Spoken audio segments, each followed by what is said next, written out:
Сәлем, қайырлы күн. Сіздермен бірге әдеттегідей Zero математика мектебі. Бүгінгі біздің өтетін тақырыбымыз Пифагор теоремасы. Ал сіздермен бірге сабақ өтетін әдеттегідей Нұрхан ағай. Жалпы Пифагор теоремасы бұл планиметрияда болсын, стереометрияда болсын, ең көп кездесетін есептерде ең көп қолданылатын теоремалардың бірі. Пифагор теоремасы катеттердің квадраттарының қосындысы гипотенузаның квадратына тең. Бұл жерде катет гипотенуза деген бұл балалар тік бұрышты үшбұрышқа қатысты айтылады. Басқа үшбұрыштарда бұл қолданылмайды. Катет дегеніміз мына 90 градусты жасап тұрған екі қабырғаны, үшбұрыштың екі қабырғасын катет дейміз. Б қабырғасы және А қабырғасы бұлар катеттер. Ал мына тұрған С қабырғасы бұл бізде гипотенуза деп аталады. Екі катеттің, яғни А мен Б-ның квадраттарын қосқанда гипотенузаның квадратына тең болады дейді. Бұл Пифагор теоремасы. Пифагор теоремасынан қортынды формулалар пайда болады. Мына жерде көрсеңіздер, катеттердің проекциясының қасиеттерді. Проекция дегеніміз не деген сұраққа жауап берейік. Проекция дегеніміз ол балалар көлеңке. Мысалға, мына жерде қандай да бір үшбұрышты көріп тұрсыздар. А катеті бар, Б катеті бар және астында С гипотенузасы бар. Енді проекция деген не? Мысалы, А катетінің проекциясы мынау Асы. Яғни мына жерден мына жерге дейін осы А катетінің С гипотенузадағы проекциясы мынау Асы болып жазылған.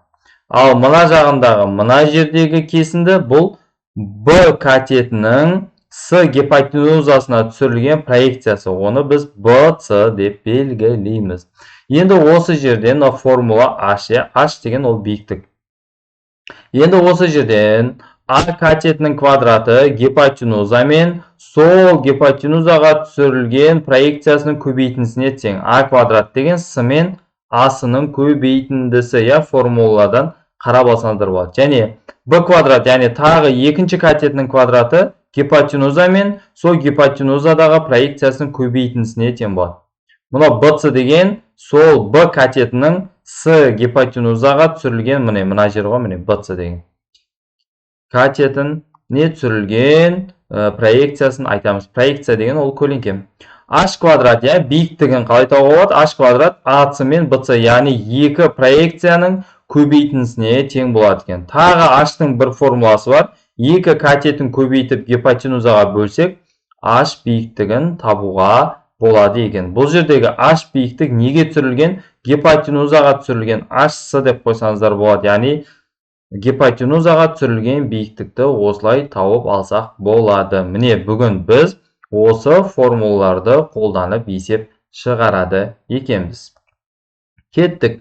Тік бұрышты үшбұрыштың бір катеті 5 см, гипотенузасы 13 см-ге тең екінші катетін табыңыз. Бұл жерде суретін салмай-ақ, сразу формуламен жазып кете берсек болады. 5-тің квадраты қосылған екінші катеті белгісіз, оны Б квадрат дейміз. Және гипотенузасы 13 дейді, 13-тің квадратына тең болады.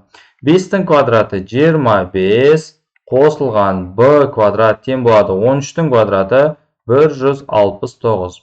Біз бұл жерден Б квадраттың 169-дан 25-ті азайтсақ 144-ке тең болатынын білеміз. Ал біздегі Б дегеніміз қай санның квадраты 144? Ол бізде 12. Бұл жерде, егер біз алгебра сабағында болсақ, плюс-минус 12 деп жазуымызға болатын еді. Бірақ бізде қазір геометрия сабағы, бұл жерде минус 12 деген болмайды. Неге? Өйткені катет деген ол үшбұрыштың қабырғасы. Үшбұрыштың қабырғасының ұзындығы. Ал біз білеміз, ұзындық теріс сан мен өрнектелмейді. Сондықтан да бұның жауабы тек 12 деп жазады екенбіз. Екінші есеп. Тік бұрышты үшбұрыштың бір катеті 3 см, гипотенузасы 5 см-ге тең екінші катетін табыңыз.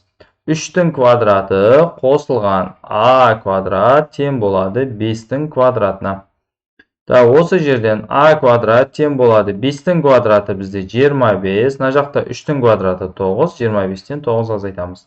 Сонда a квадратымыз біздің 16-ға тең болады екен. A осы жерде 4-ке тең болады. Өйткені 4-тің квадраты 16 болып тұр. Келесі, тікбұрышты үшбұрыштың бір катеті 6 см, гипотенузасы 10 см-ге тең. Екінші катетін табыңыз.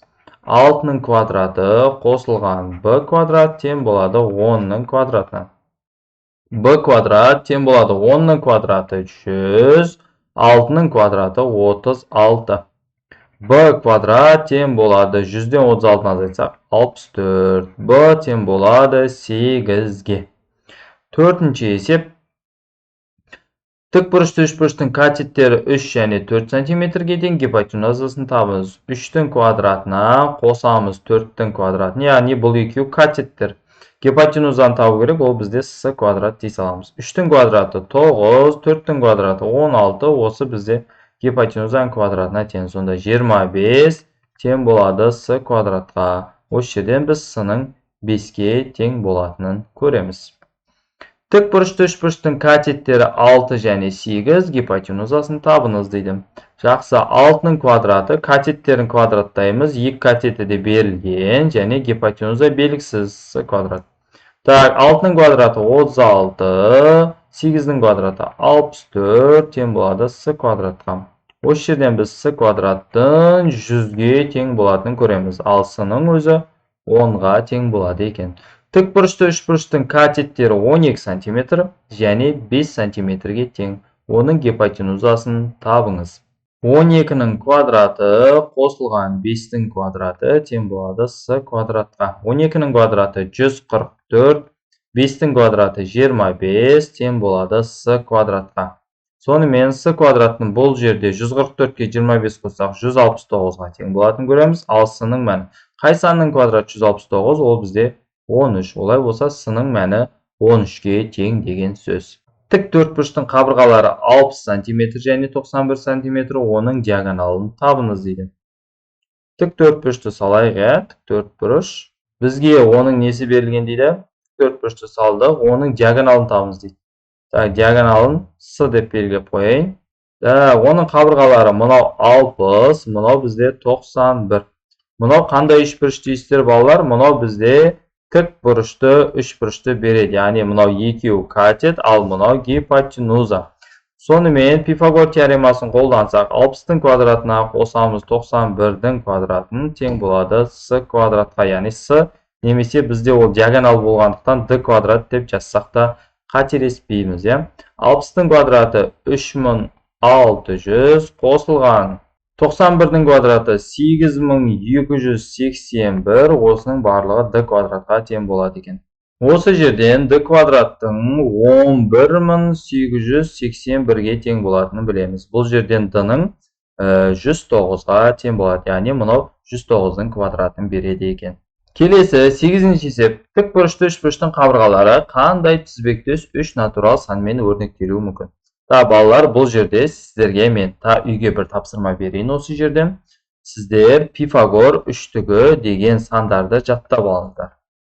Пифагор үштігі деген, яғни Пифагор үштігі деген өздеріңіз ізден қараңыздар осының. Болмаса мен сіздерге Пифагор үштігін осы видеоның астына міндетті түрде файлға сақтап қоямын. Соның ішін ашып қараңыздар. Сол жақта Пифагор үштігі деген материал бар. Міне осы материалда қандай сандар болуы мүмкін? Тізбектес 3 натурал санмен өрнектеледі. Ол бізде Пифагор үштігіне қарасаңыздар 3, 4, 5 деген. Неге? Өйткені 3-тің квадратына қоссақ 4-тің квадратын, ол бізде 5-тің квадратын береді. Міне осы жалғыз тізбектес деген бірінен кейін біріне орналасқан, мысалы 6, 7, 8 деген сияқты. Жалғыз Пифагор үштігінде осы тізбектес 3 натурал сан осы Пифагор үштігін құрайды. 3, 4, 5, яғни 3 пен 4 катет, ал 5 деген ол бізде гипотенуза болады екен. Қабырғасы аға тең болатын тең қабырғалы үшбұрыштың биіктігін табыңыз дейді. Жақсы, бұл жерде де біз Пифагор теоремасын қолданамыз.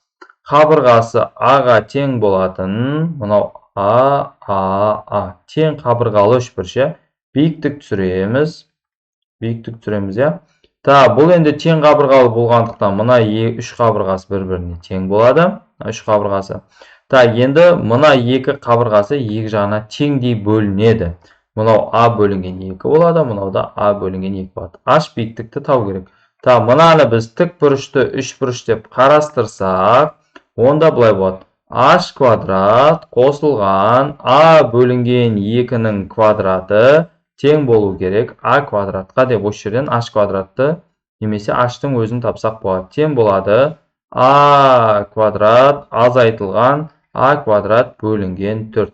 Мынаған 4-тен берсек, мына жерде H квадрат, сонда не болады? 4А квадрат азайтылған А квадрат бөлінген 4 болады.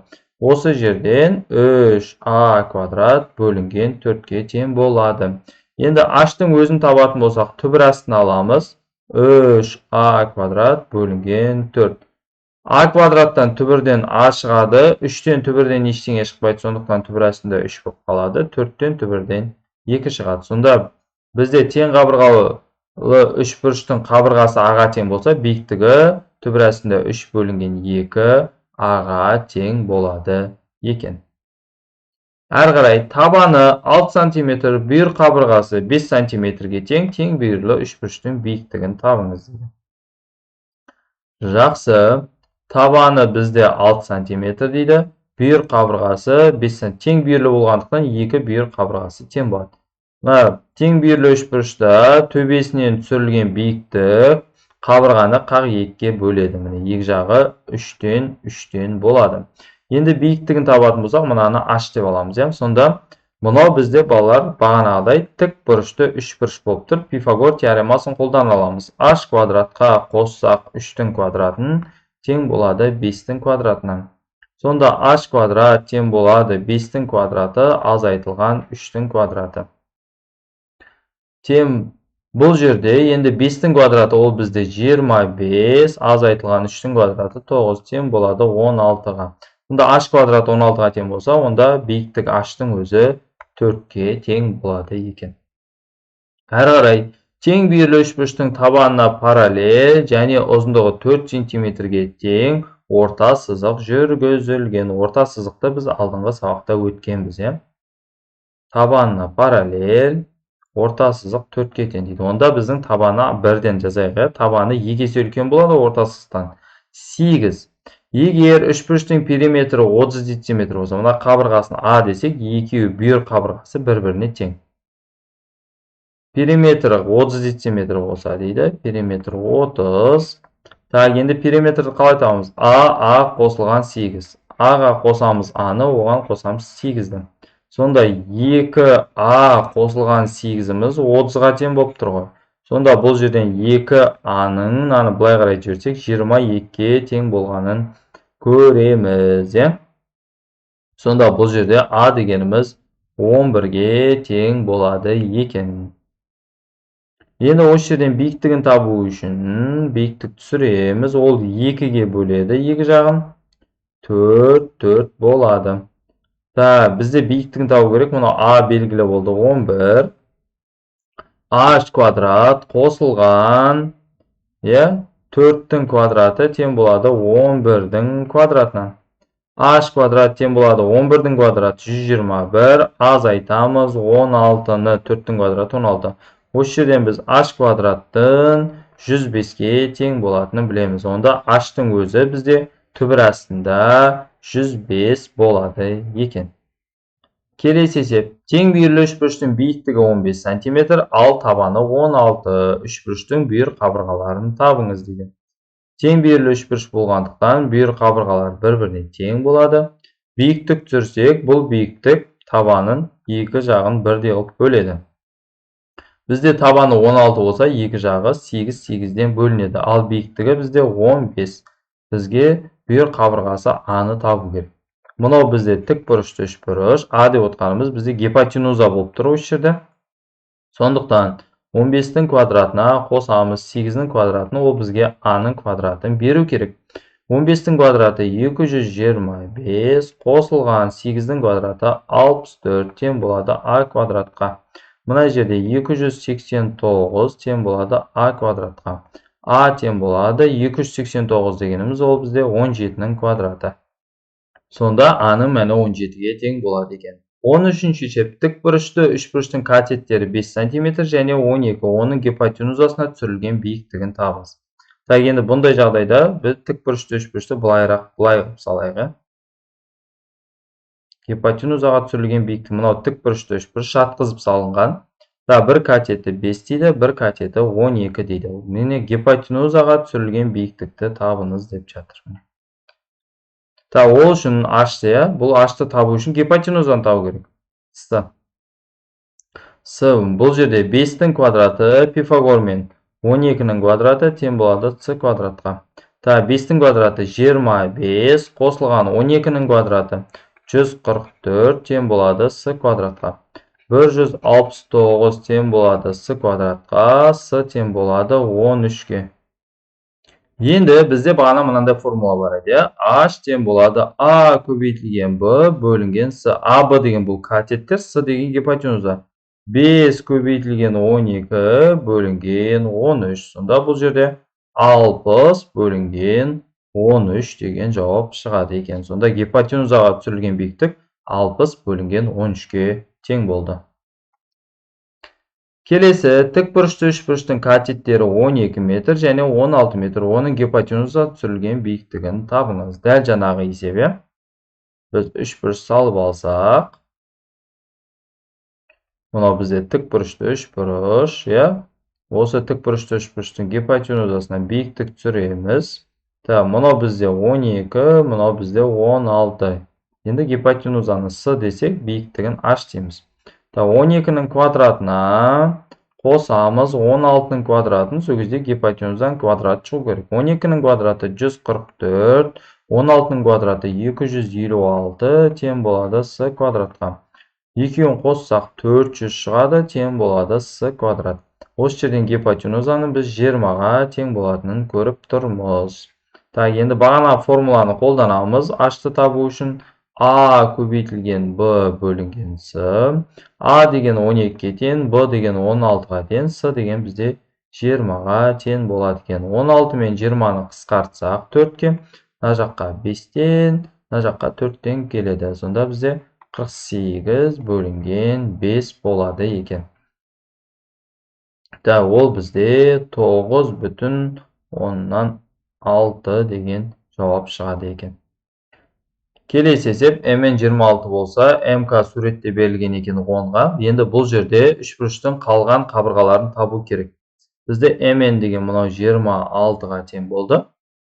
Енді осы жерден біз Kn-ді таба аламыз, Kn-ді табу керек, сосын мына жерде биіктікті табу керек. Мынаны A десек, и H-ты табу керек, бұл жерден біз A-ны таба аламыз. A квадрат қосылған 10-ның квадраты тең болады 26-ның квадратына. Бұл жерден A квадрат қосылған 100 тең болады 26-ның квадраты 676 болады екен. Енді A квадрат дегеніміз 676 азайтылған 100-ге тең, ол бізде 576-ны береді. Ол бізде A тең болады 24-ке. Енді A 24-ке тең болса, H-ты табамыз бағана формуламен. A көбейтілген B бөлінген С. Бізде A деген 10-ға тең, A деген 24-ке тең, B деген 10-ға тең, сонымен гипотенузасы 26-ға тең болып тұр. Екеуін қысқартамыз, 13, мына жаққа 12, сонда 120 бөлінген 13 болады екен. Келесі Mn дейді, ол бізде 25-ке тең, бізге 2-ны табу керек, H-ты және тағы бір катетті табу керек. Сонымен A квадрат қосылған 10-ның квадраты тең болады 25-тің квадратына. A квадрат тең болады 25-тің квадраты 625 азайтылған 100. A квадрат тең болады 525-ке. A-ның өзін табатын болсақ, түбірасында 525 болады. Бұл дегеніміз 5 түбірасында 21-ге тең болады екен.